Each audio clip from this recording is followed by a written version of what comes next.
Cervical cancer বা জরায়ুমুখের ক্যান্সারের ক্ষেত্রে নিয়মিত স্ক্রিনিং টেস্টটা কিভাবে করতে হবে এবং কেন এই স্ক্রিনিং টেস্টটা করতে হবে এ ব্যাপারে জেনে নিই।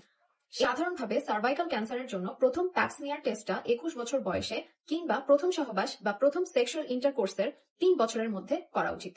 প্রথম পরীক্ষার পর প্রতি 3 বছর অন্তর অন্তর আবার পরীক্ষা করা উচিত। 30 বছর বা তার বেশি বয়সের ক্ষেত্রে যাদের এই সাধারণ পরীক্ষাগুলো বা নর্মাল সাইটোলজিতে কোনো সমস্যা পাওয়া যায়নি এবং এইচপিভি টেস্টও নেগেটিভ, তাদের ক্ষেত্রে প্রতি 5 বছর অন্তর অন্তর স্ক্রিনিং করা যেতে পারে। তবে যাদের ক্ষেত্রে প্যাপস্মিয়ারে নর্মাল সাইটোলজি এসেছে কিন্তু এইচপিভি টেস্টিং এ হাই রিস্ক এইচপিভি পজিটিভ পাওয়া গেছে, তাদের ক্ষেত্রে 6 থেকে 12 মাস অন্তর অন্তর প্যাপস্মিয়ার টেস্ট করতে হবে।